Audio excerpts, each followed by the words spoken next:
ಒಟ್ಟು 7 ಹಾಡುಗಳು, 17 ಜನ ಸಿಂಗರ್ಸು, 17ಕ್ಕೂ ಹೆಚ್ಚು ವರ್ಷಗಳ ಇಂಡಸ್ಟ್ರಿಯ ಒಡನಾಟ ಹಾಗೂ ಚಿತ್ರರಂಗದಲ್ಲಿ ಕತೆಗಾರರಾಗಿ, ಸಂಭಾಷಣೆಕಾರರಾಗಿ, ಸಹ ನಿರ್ದೇಶಕರಾಗಿ ಕೆಲಸ ಮಾಡಿದಂತಹ ಹರಿವರಾಸನಂ ಅನ್ನುವಂಥ ಒಬ್ಬ ವ್ಯಕ್ತಿಯ ಅವರೇ ಬರೆದಂತಹ ಒಂದು ಕಾದಂಬರಿ ಅವನಿ ಅನ್ನುವಂಥ ಕಾದಂಬರಿ. ಆ ಕಾದಂಬರಿ ಆಧಾರಿತ ಸಿನಿಮಾವೇ ಮಗ್ಗಿ ಪುಸ್ತಕ ಅಂತ. ಮಗ್ಗಿ ಪುಸ್ತಕ ಇದೇ ಫೆಬ್ರವರಿ 13ಕ್ಕೆ ರಾಜ್ಯಾದ್ಯಂತ ಬಿಡುಗಡೆ ಆಗ್ತಿದೆ.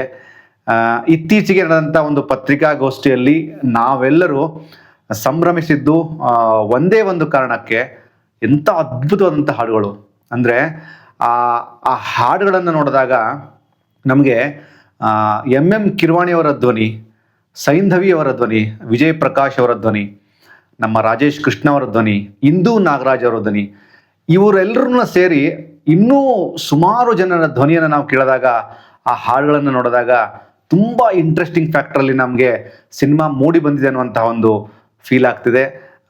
ಸಿನಿಮಾಗೆ ಆ್ಯಕ್ಷನ್ ಕಟ್ ಹೇಳಿದಂಥವ್ರು ಹರಿವರಾಸನಂ ಅವರು. ಸಿನಿಮಾದಲ್ಲಿ ಬಹಳಷ್ಟು ಒಳ್ಳೊಳ್ಳೆ ಎಲಿಮೆಂಟ್ಸ್ಗಳಿದ್ದಾವೆ. ಅದನ್ನು ನಾವು ಹೇಳಬೇಕಾದ್ರೆ, ಮಗ್ಗಿ ಪುಸ್ತಕ ಅನ್ನುವಂತಹ ಸಿನಿಮಾ ಚಿನ್ನಸ್ವಾಮಿ ಯತಿರಾಜ್ ಜೊತೆಗೆ ನಿರ್ಮಾಣದಲ್ಲಿ ಹರಿವರಾಸನಂ ಕೂಡ ಭಾಗಿಯಾಗಿದ್ದಾರೆ. ಅಂದರೆ ಇಬ್ಬರು ಸೇರಿ ನಿರ್ಮಾಣ ಮಾಡಿದಂತಹ ಸಿನಿಮಾಗೆ ಯಶಸ್ ನಾಚಪ್ಪ ಅವರು ಸಂಗೀತವನ್ನು ಕೊಟ್ಟಿದ್ದಾರೆ. ಹಾಡುಗಾರಿಕೆಯಲ್ಲಿ ನಮ್ಮ ಅತ್ಯಂತ ಶ್ರೇಷ್ಠ ಮಟ್ಟದ ಹಾಡನ್ನು ಬರೆದಂತಹ ಶರಣ್ ಕುಮಾರ್ ಗಜೇಂದ್ರಗಢ ಅವರು, ಜೊತೆಗೆ ಗುರುನಾಥ್ ಬೋರ್ಗಿ ಅವರು, ತುಂಬ ಅದ್ಭುತವಾದಂತಹ ಸಾಹಿತ್ಯ, ಚಿತ್ರಕ್ಕೆ ಸಂಪೂರ್ಣವಾದಂತಹ ಸಂಕಲನವನ್ನು ಮತ್ತು ಒಂದಷ್ಟು ತಾಂತ್ರಿಕ ವಿಭಾಗದಲ್ಲಿ ಕೆಲಸ ಮಾಡಿದಂತಹ ಶಿವಕುಮಾರ್ ಎ.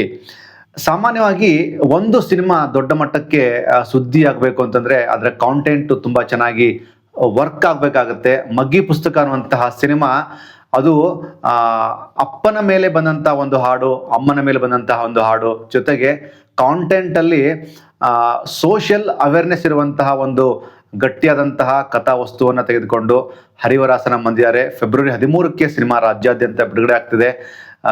ಬಿಡುಗಡೆಯ ನಂತರ ಒಂದಷ್ಟು ಒಳ್ಳೊಳ್ಳೆ ಚರ್ಚೆಗಳು ಬಹುಶಃ ಆಗ್ತವೆ. ಹಾಗೂ ಕರ್ನಾಟಕ ಸರ್ಕಾರಕ್ಕೆ ಬಹುಶಃ ಈ ಚಿತ್ರ ಒಂದು ಸಾಮಾಜಿಕ ಬದ್ಧತೆಯ ಅನುಸಾರದಲ್ಲಿ, ಅಂದರೆ ಈ ಒಂದು ಸಿನಿಮಾವನ್ನು ಎಲ್ಲ ಮಕ್ಕಳು ತಪ್ಪದೇ ನೋಡುವಂತಹ ಸಿನಿಮಾ ಆಗುತ್ತೆ ಅನ್ನೋದ್ರಲ್ಲಿ ಯಾವುದೇ ಥರದ ಡೌಟ್ ಇಲ್ಲ.